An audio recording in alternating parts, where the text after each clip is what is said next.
2 bulan yang lalu itu titik terendah aku dalam hidup. Aku ngerasa pas selesai MasterChef, kalau kamu tahu Viden itu, Viden, Victor Alden. Oke. Aku ngerasa, oh dia naik banget. Terus aku mulai ada perasaan kayak ngebanding-bandingin. Gue sehari bisa nangis 3 kali. Baru mandi nangis. Iya lebih dari 3 kali bahkan. Itu titik terendah gue. Aku waktu itu sempat di titik dimana aku nggak tahu mau gimana pas awal pandemi. Broke banget nih. Jadi kayak nggak tahu nih harus gimana nih gitu kan. Tapi emang kita juga mesti menyelidiki diri kita gitu. Apakah kita sudah menjadi yang terbaik?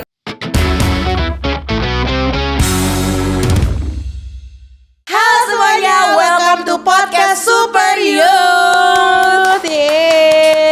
Kita mau menjawabkan beberapa pertanyaan. Ini kita bakal gantian. Ini udah ada beberapa key card ya buat key kita. card. Jadi kayak kita akan menjawab pertanyaan-pertanyaan dari key card itu. Ada pertanyaan nih. Kamu yakin nggak sih apakah bidang atau profesi kamu saat ini adalah benar dari Tuhan dan kenapa? Kalau menurut aku sih, as I said before, ini bukan rencana aku untuk bisa dibilang ini kan kayak dunia entertain ya. Iya.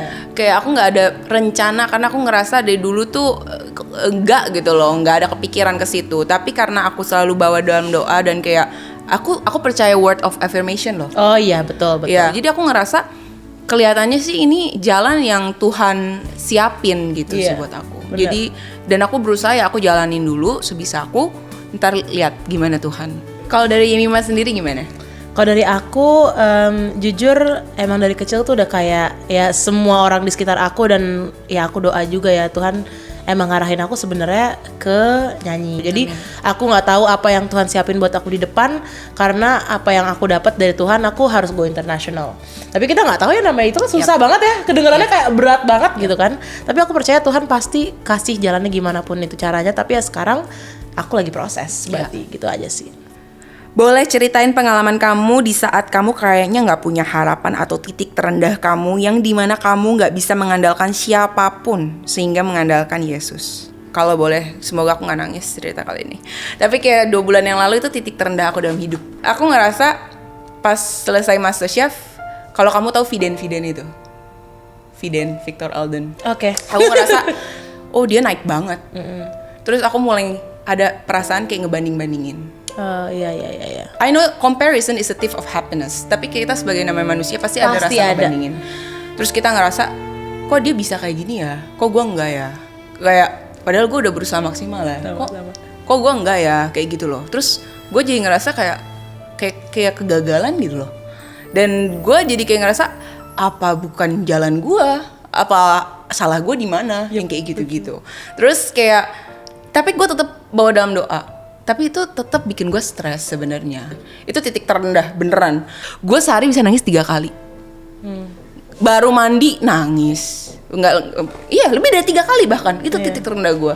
Terus sampai akhirnya gue ikut temen gue yang lagi mau beli barang. Ini random banget. Terus tiba-tiba si marketingnya ini lagi promosi barang. Tapi pas ditanya, lu ngerti gak gue ngomong apa? Gue bilang gue gak ngerti karena gue lagi stres. Terus pokoknya singkat cerita, orang ini adalah perpanjangan tangan Tuhan untuk nasehatin gue gitu. Akhirnya kayak dari situ ya dia nasehatin gue tentang kayak mungkin itu ego lu ngerasa tuh lu lebih besar dari ini, yang membuat ego lu ngerasa lu harusnya bisa lebih daripada temen lu yang lebih sukses kayak gitu. Jadi dan dia yang kayak nasehatin kayak ya keep on going, keep on trying gitu, karena sesuatu yang instan tuh lebih susah untuk nge-maintainnya dan lebih cepat redup bahkan mungkin. Dan mungkin sekarang lo dikasih waktu Tuhan untuk membentuk karakter lo, untuk biar lo kedepannya lebih mateng istilah kata kayak gitu. Benar. Cerita pertolongan Tuhan atau mukjizat Tuhan yang paling kamu rasakan dan alami. Jujur kayak sepanjang aku hidup kayak banyak banget perpanjangan tangan Tuhan yang kayak gitu. Tapi aku ada nih gitu satu titik yang benar-benar keren. Aku selalu bilang sama orang ini kalau dia itu adalah perpanjangan tangan Tuhan.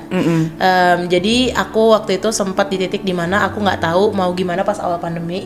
Kan semua orang kayak bingung ya harus gimana segala macam. Dan aku ini anak tunggal, mamaku single parent dan kita berdua broke banget nih, miskin banget lah istilah kayak gitu kan. Jadi kayak nggak tahu nih harus gimana nih gitu kan. Aku waktu itu iseng, aku pas dia mau ulang tahun, besokannya tuh mama ulang tahun tanggal 24 April 2020 kalau nggak salah, itu tuh aku nge-cover di Instagram.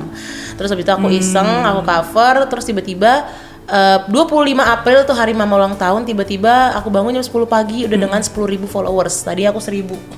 Terus oke, apa ini gitu kan? Nah, ada apa dengan pertambahan followers ini? Ternyata aku di-repost sama Marion Jola. Jadi waktu itu Lala pernah nge-repost aku di feeds Instagramnya dia, dan itulah aku kaget kayak apa ya, kenapa tiba-tiba di-repost gitu kan? Aku ngapain? Padahal belum kenal. Iya, nggak kenal. Terus dia ternyata nge-DM aku, minta maaf ya, aku mau repost soalnya kamu bagus banget suaranya segala macam gitu kan. Dia repost di feeds.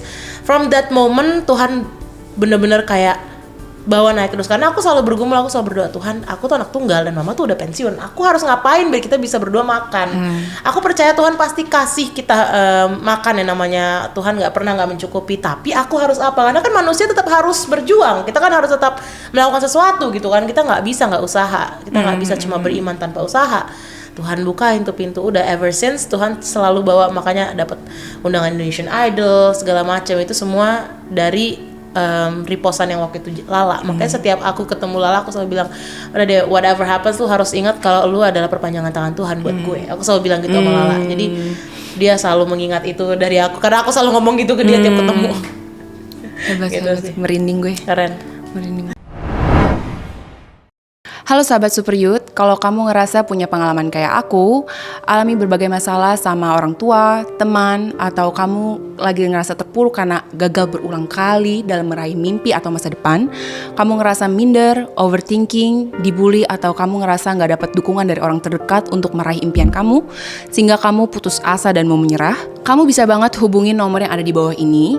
Sahabat 24 ada untuk menjadi pendukung dan sahabat doa kamu yang selalu siap menopang kamu dalam doa, supaya kamu kembali bersemangat meraih setiap impian dan tujuan kamu. Jangan ragu untuk hubungi nomor yang ada di layar kamu sekarang juga. Sahabat 24 pastinya akan berdoa untuk kamu.